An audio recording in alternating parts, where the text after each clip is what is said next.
and welcome to tonight's post-TV show podcast here at Off the Wagon. John Mussone here with Coach John Peacock. And Coach, we were just talking a little bit before we got here on a TV show, and we were sort of talking excitedly about the fact that we have all of our receivers once again making catches for us on Friday night. Colin Blazek looking more comfortable at quarterback. Wes Wolf sliding to tight end and being productive there as well. So a lot of cool things starting to develop with the offense this year. Yeah, even Friday night we had 5 different receivers because now you put Stephon in the mix. So we had 5 different guys catch balls where that hasn't always been the case. We've obviously the Javon era. Right. The most prolific passing combination was one guy. Right. And he dominated the stat line every Friday night. We would basically be one receiver and the tight end would get a couple balls. Yeah. Friday night we had 5 receivers have catches, and they didn't just have catches; they all had pretty good nights. Oh, again, there were a couple of plays that every one of them had a chance to score a touchdown. Right. With one more step or whatever. Keon Sears was stopped at the 2-yard line on one of his catches. So you had Miles, who I think had 5 catches, maybe. I think he might have between 3 and 5. I can't remember exactly. Somewhere around there. Then you had Wes, who I think had 3 or 4. Yeah. Then you had Jay Sean, I think he had 6. Yes, you're right. And then Stephon had 2, and Sears had 1. Yeah. But that's 5. And then even the week before against IMG, they all had catches minus Stephon because he didn't play receiver that week. So obviously, we talked about earlier. Colin does an unbelievable job. Keeping plays alive and keeping his eyes downfield, and even the catch that we missed, or the throw that we missed to Jay Sean in the back of the end zone, that was his 3rd read, and he just kept the play alive, and just getting there and just seeing that, being able to process. Now I'm gonna throw in the ball. And you said 3rd read. You watch college ball. The 2nd read is run. Yeah. The first guy's not open. You're athletic or whatever. You're going to put the foot in the ground and go running. So he's got the football IQ to go to the 3rd read, which is pretty good. We've been talking about his football IQ since he's gotten here. I mean, just the way he processed offense, and and it's not just understanding the offense, and because we're not getting in the huddle and calling the play. I mean, he's got to process the signal of the formation, the signal of the play, and then communicate that to the offensive line verbally, and then run the play. So his football IQ is really off the charts. I mean, and we've had some guys that had some high football IQs, and I think he may be right at the very top. I mean, you talk about Trey Burton, and I don't remember. A lot of people don't remember when he left Venice. He went on to play at Florida, and he was playing quarterback, he was playing running back, he was playing receiver, and they had some quarterback struggles that year, and Trey had to call the plays in the huddle. Even though he wasn't playing quarterback. Right. So talk about a high football IQ. Trey was one of the top football IQs that I've ever coached, and Colin is right there with him. I mean, I'm just been so impressed. You also mentioned, we talked earlier about the team chemistry being really good. In this case, how does it work? I mean, there's always personalities and different people, but on the football field, now you got a quarterback distributing the ball to 5 receivers. Right. You have Stephon, who's graciously, no problem, said, he's the quarterback, I get to play 4 positions now. Right. I'm a quarterback still, I'm a receiver, I'm a running back, and I'm starting at corner on the other side of the ball. Right. So you look at his situation, it's like, man, this is like Christmas time. I'm opening 4 presents here. I can do whatever I want. And you saw him make a catch for a touchdown, takes off, and then when his package at quarterback comes in, what do you see? Second play or whatever it was, boom, he's gone for a touchdown. So that whole, now you're looking at it, and if you're a defensive coordinator of any team you play from this point forward, you better be prepared for a lot of stuff, because it could be any one of them that can explode. I like for him to be able to catch punts. Yeah, that would be interesting. You know what I mean? Yeah, it's very interesting. Him in the open field with the ball. I mean, go back to the old days. Say, let it hit the ground first, let it roll around, then pick it up and run with it instead of trying to catch it. Well, he has unbelievable hands, and I'm sure he's to actually practice it. I think we can probably get it done, and that is on my checklist to get that done. You got so many weeks to get it done, right? So with that said, Stephon, like we talked about the locker room. I mean, that could have went so many different ways.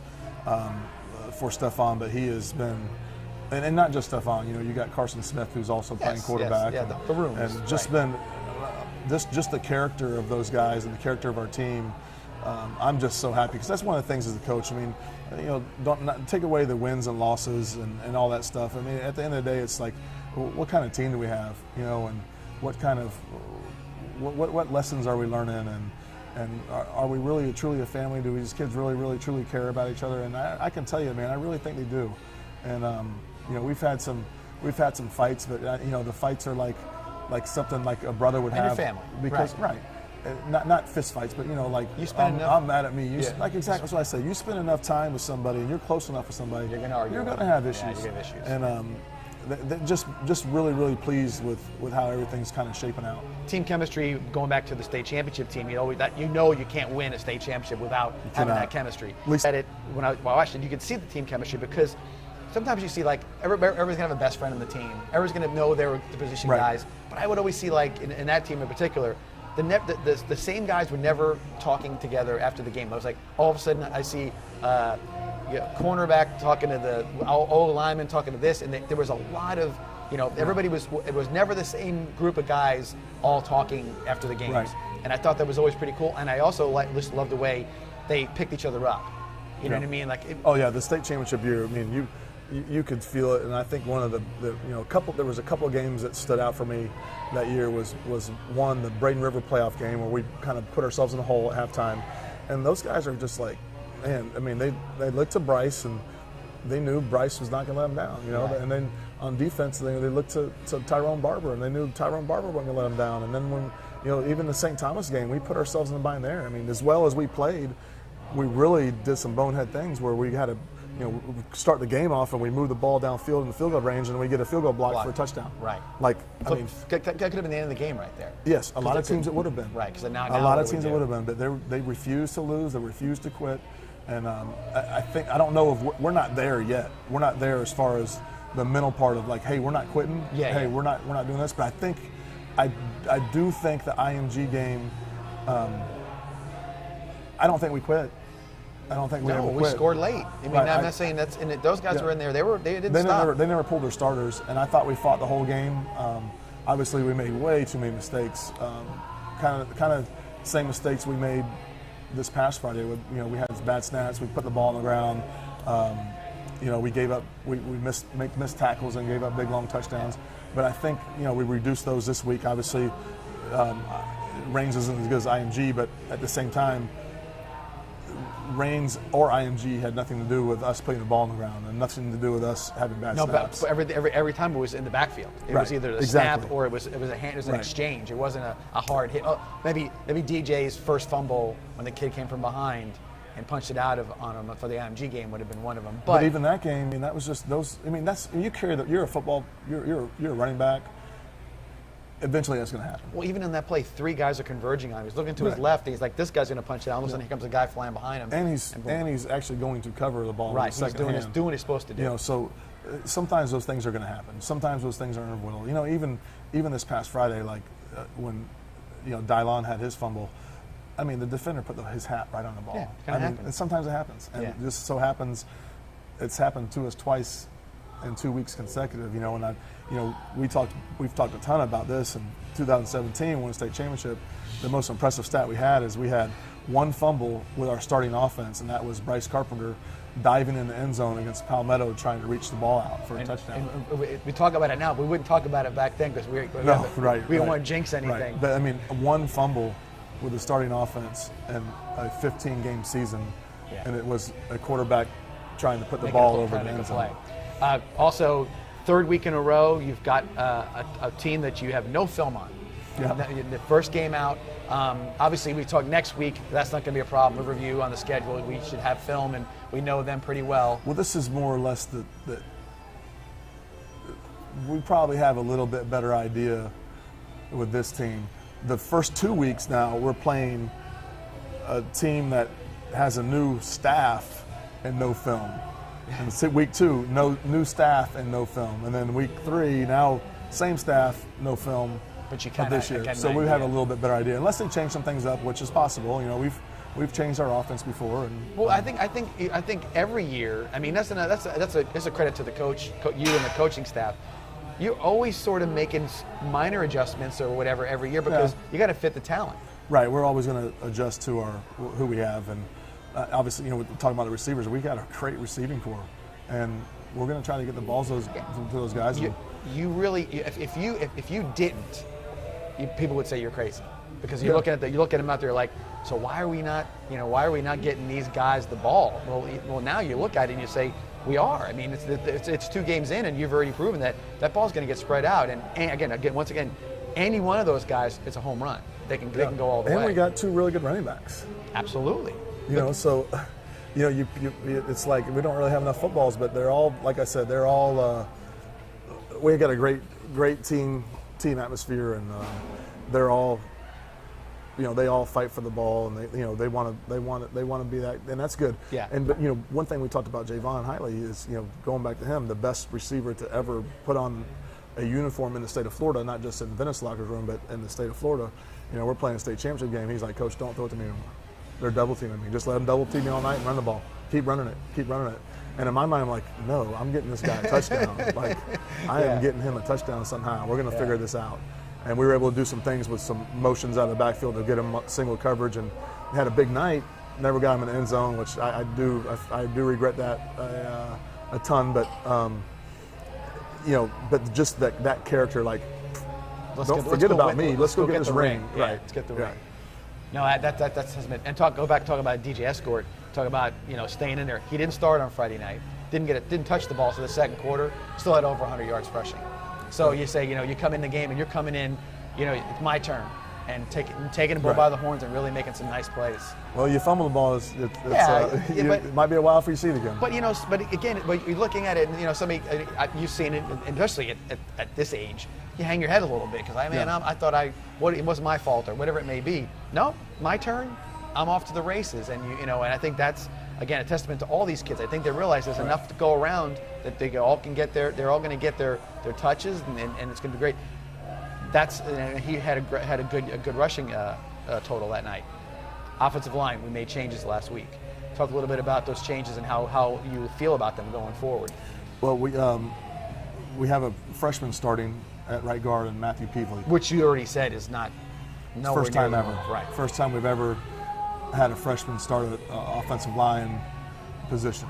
We've had some guys that have started on the defensive line in the playoffs, right, as freshmen. Right, twice, right. Yeah. But never.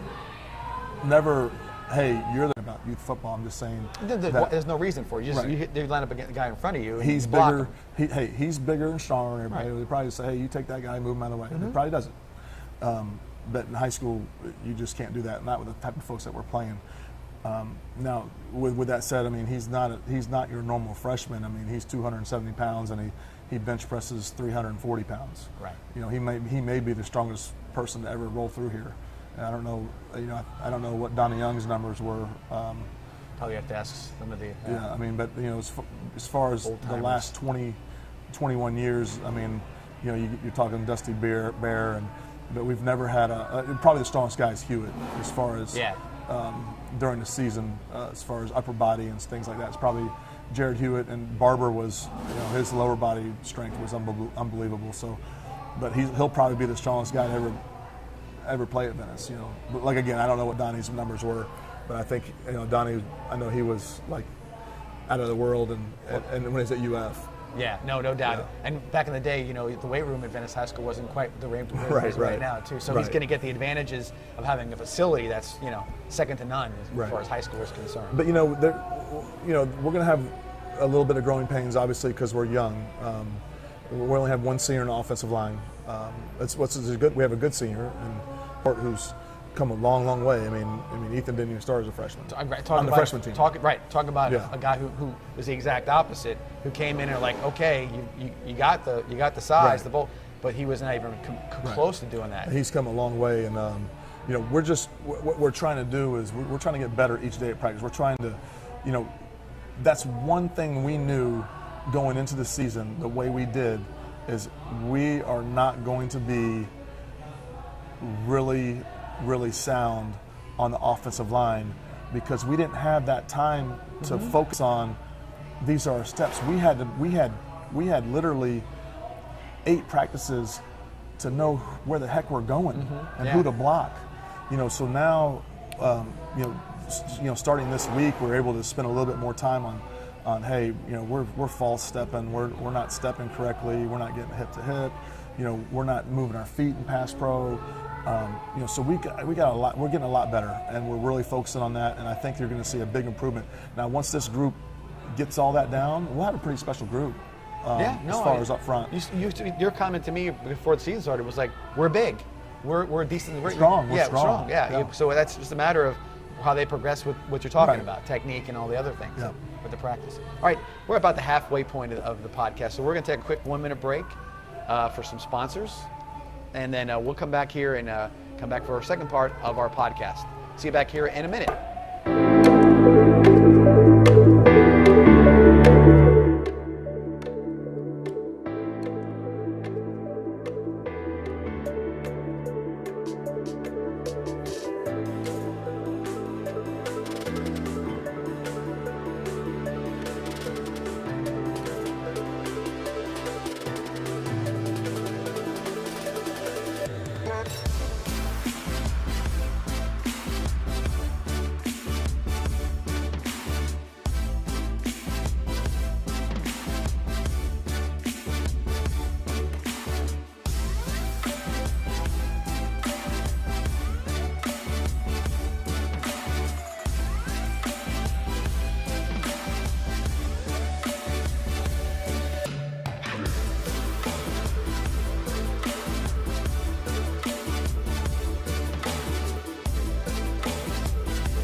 Welcome back to tonight's podcast. And Coach, talk a little bit about some things that people with different positions. You talked about Peevely and the offensive line, but Wes Wolf made a transition to tight end on Friday night. And how do you think that went for him?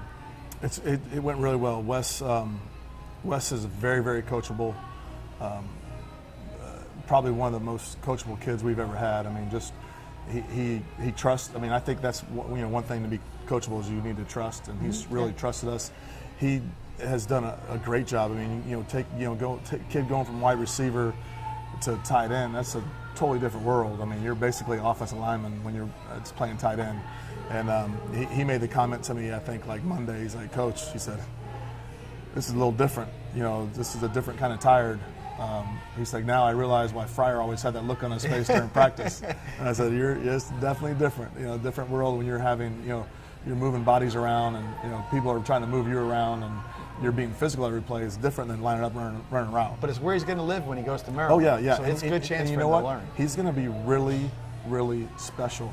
I wasn't sold when people were saying he was a tight end. I wasn't sold that he would be able to do that. I mean, and I think maybe that, kind of like the deal where, you see someone every day and they kind of grow in front of your eyes. You're like, I don't know if that kid can do that, but I'm telling you, he is going to be a monster. He has great technique for 2 weeks. I mean, he's able to step correctly. He has a great base. He uses his hands. He replaces his hands. And he's tough. I never question his toughness. Right, because I'll tell you, the first glimpse you really got of his toughness, sophomore year against St. Thomas, in that second half, he became the target. And there was a play that there was a fourth down, I believe it was, and we were driving for a late score, and he caught the ball, turned, and just ran through 2 or 3 guys, like carried them for a first down. And you said he was a sophomore then, and there were some dudes trying to tackle him, and you're like, wow, okay, so that was that was like a big step towards looking at his toughness. But I don't think you would have ever said, "Hey, that kid's going to put his hand down one day." No, not the tight end. Right. No, I would. But I'm telling you, I question that.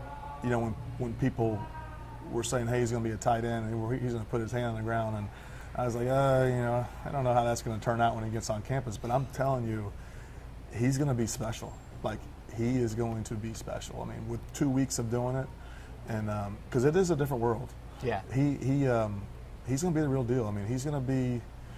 I think he's a guy, you know, that.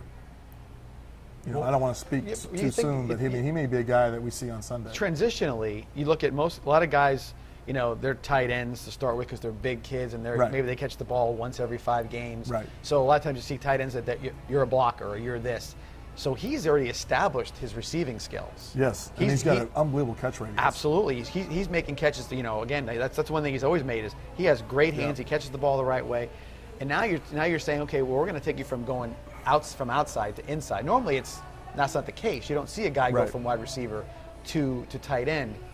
So if you do, it's that sort of hybrid, you know, slot guy. Usually it's a case where, hey, we're gonna split the tight end out. Right. Not, hey, we're taking you and making you a tight end. Right. And Wes, if you're watching, when you make it to the league, you understand that Trey gives back to us, Forrest gives back to us, so we're going to expect a pretty good check. Yeah, there we go. Yeah, because that's what it requires. Yeah. And remember who put you at tight end first. No doubt, no doubt. All right, so we talked a little bit about, I talked earlier about our live stream. Went really well Friday night. You know, as far as the production value of the live stream, it's as good as you're going to get as far as it's like watching the game on TV, watching the game on ESPN. It's great for our kids. It's great for the exposure. It's great for our fans that are out of state that can't make it to the game. It's great for grandma and grandpa that don't want to get out of the house because of 100%. COVID. You know, so what a great timing for us to finally do it. Right, and we're traveling Thursday night's the game. So in case anybody's still not sure, it is Thursday night, 7:00 start. We'll have a pregame show leading up to the broadcast from Lyman High School. You know, one of the things we were concerned with, Coach, was that we could potentially have a bad internet feed or something like that. But according to everything we've heard to this point, they have a live, hard internet line for us. Pretty seamless. We should be really good as far as the quality of the broadcast is concerned. To get there, easiest way, VeniceIndianFootball.org, which is our website. There should be a link on the bottom of the page. VSPN, I think is that where, for instance, that's where it says VSPN, or does it say? Yes, you'll see the link. And it'll be on all the social medias too. I mean, if you follow me or you follow Venice Indian Football or Venice FB, we'll be reminding you on Twitter and all the social media platforms as we lead up to the game as well. Purchase the game. What happens when you purchase the game on Thursday night is that there'll be a link where they can go back and watch the game for up until Sunday. So you can watch this. There'll be different viewing times to rewatch that broadcast over. So in case you're one of the players watching right now or family and you're going to go to the game at Lyman, you can still purchase and click on that and be able to watch that game later on. And we're setting up to where you can do a subscription for the year. Yeah, we just haven't gotten all the details. Right. Yeah. But that'll be this week as well, right? As long as I get the pricing. Yeah. So you'll be able to get a subscription for the year, and you'll be able to watch any game at any time once you get the subscription. So that's the best way to go, because if you just buy the game, it disappears after 3 days. But if you get the subscription, you can view any of the games at any time. And like I said, it's like watching it on ESPN, but it's VSPN. We're a little better.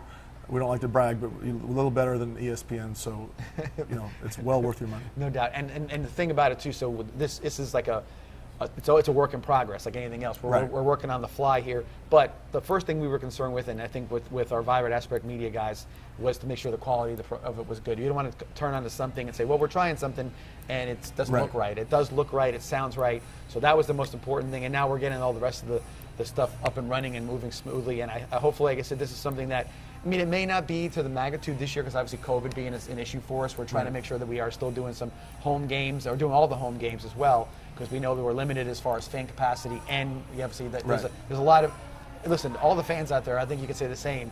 We appreciate you guys coming out, because I know you want to watch football, but sometimes it's uncomfortable to wear that mask, especially when the humidity is about 119% and you just went through a rainstorm. So you guys coming out are doing a wonderful job, and I know that everybody appreciates it, the kids appreciate it. But again, if something that you're not feeling comfortable with, or you can't make it, or it is a weather issue, you have the opportunity this year to watch home games as well. And so if you can do that, that's great. And we'll see how this thing moves forward. I'm looking forward to it. I like doing it. It's kind of fun, something different, so it's a little bit more of a not in my comfort zone all the way, but it is fun to do, and it's good that the kids have an opportunity. To definitely a good step for our program. It's we try to make the program as a whole one of the best programs in the country, and this is something that we've been missing, and finally we got it, and I think we got it at the right time, to be honest with you. Yeah, no, some things that have some kind of necessity, and it end up being a really good thing in the long run. Again, so Friday night, Coach, we travel, and we talk about the travel, how well we travel as a team. And I told everybody, I said, you could never see a more seamless traveling situation. There's no panic. Nobody's like looking around, I forgot this or whatever. But where am I supposed to go? Everybody knows. Even the people who don't ride with the team on the bus, who come separately, they know where to go. They know where to park. They know what time to be there. I mean, you've got, like I said, like Wayne Robertson. I mean, Wayne's going to be there. And he's going to be up in his spot, and it's taken care of. And if there's a problem, he's fixing it. And we just got a brand new camera for our tight copy of our, not for the live stream, but for our film, our football film. Brand new camera. So I'm excited to see how that turns out. Yeah, no. So all this happens. So guys, it's we talk about how good the team is on the field and how well we play on the road. I think it's because it's as comfortable a situation as it would be if you were in your locker room. It's a little bit less distractions as far as the kids are concerned leading up to the game. Now, obviously, I would like to, in a perfect world, I'd like to take the kids, out to a hotel on Thursday night and sleep over when we're playing at home and bring them back for the game. Right. Keep those distractions away. But obviously, we can't do that. So, and traveling is definitely a good thing, and I think it's really good. Because I think after all, you kind of jammed. You didn't know when you're going to start. Then you could start. Yeah. And it's been like a rush, Yeah. and everything seems to be. And it's like, okay, a break. Yeah. I feel like like I told you tonight when we were eating. I feel like we're kind of in the groove, and we're kind of ready to play football. Yeah. You said how it just sort of looking a certain way. Again, you've quickly made decisions in regards to pieces of the puzzle to rise. You're expecting things to happen, and it's a goal. I mean, moving forward, we have teams come up on the schedule who have been quarantined. You had Lakeland on the schedule, and they had a little bit of an issue. So you don't know where you're going to run into certain situations. You might lose a game. You never know what's going to happen. So all that being the case, to get on stride early has got to be really helpful. Because again, we talked about some other teams that we've played before, and they're like they may not be able to play until mid to late October. Yeah, we've been very lucky, and we haven't had any issues or cases. Our kids have been doing a good job. We try to make sure they have their mask on at all times, and I think that's been limiting some of the transfer of the disease, and so we're excited to be playing, and hopefully we kind of put it all together Friday night or Thursday night. Yes. So we're obviously football fans. I don't know if you know that or not about us, but we're football fans. So it was nice this weekend. Full slate of games on the NFL side. College football got ramped up a little bit. That first step. Saw some Big 12 teams, some ACC teams playing. SEC starts in 2 weeks. So we'll have that going. But it was sort of, again, you don't want to be so myopic and say, football makes everything normal. But there is now. It's fall. It does feel a little bit more normal than it has been maybe for the last 6 months. Yeah, it does. Yeah. So it was nice to sit down in front of the TV and see it. And I will say this too. We talk about our VSPN stuff that we do, which is we think a lot of it. We're happy with it. But the idea that they're putting together those football games with no people in the stands, and unless you really try, you don't notice as much as you would think you would. They get the ambient noise in the background. They're doing some things to make the broadcast. So from a television perspective, I thought watching it wasn't a large difference to me. I don't know how you felt about it. No, it wasn't. I mean, it was. I think the biggest difference for me watching is you could hear a little bit better like what everyone's saying, and definitely the background. I think the fans bring a little bit. Yeah, a little bit more, especially college football. College football is about the atmosphere. I will say this: two things I saw I kind of thought was kind of neat. I watched the Notre Dame game a little bit, and they were they did it really neat. They were socially distanced in the stands because obviously they have the capacity to do so. But the band was there, and they were doing all little things to kind of add to it. It was so even though it was sparse, it still had some. It gave a little thing. And I also like I might have been another game that was not as like not a big game, but they had their cheerleaders spread out in the stands and different things, and so they were sort of interacting with the few people who were there, and it lent itself to that. And what I liked about it was they were given a solid effort to make those football players, because even the football players made comments in both games, how that little bit sort of lended itself to an edge. It didn't feel like a practice or anything like that, because they asked Bill Belichick what it was like, and he said, how was that atmosphere? Anything you can compare it to? He goes, practice. One word answer, typical Bill Belichick. He said, it was like practice for us. So, but again, it was just nice to have it on there. I'm sure you guys who are football fans as well probably felt pretty cool about the weekend and how it all transpired.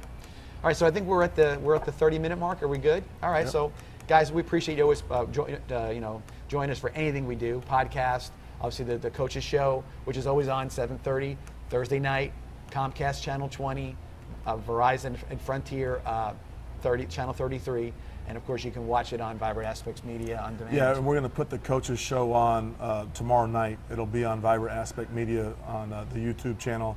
We'll put the link on social media. We'll put the link on our website for you to watch the coach show, just because of the simple fact of when it goes on the education channel, we'll actually be in the middle of our game. On the VSPN right. broadcast. So don't forget to if you can't make it to the game. I know it's in the middle of the week and it's a long drive. If you can't make it to the game, tune in on our live stream. I think you'll be pretty impressed with it, and you'll be happy to watch us there.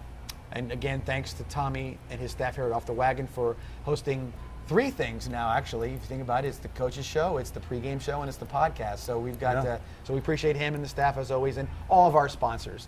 They do a really great job. Coming in hot. You don't even have a season, and you're like, hey, we're doing this. You guys cool? Very impressed with the people that have sponsored. I mean, going in not knowing we had a season and these type things take place. That was. We're very, very grateful and gracious that you guys were able to do that and put all this together in a short period of time. And, obviously, if it weren't for our sponsors, we wouldn't be able to do this. Oh, absolutely. And like I said, some relationships go back a long time, so we appreciate all those folks, new and old. All right, with that, thanks for watching tonight. We'll see you here next Tuesday night for the post-show podcast. See you next time.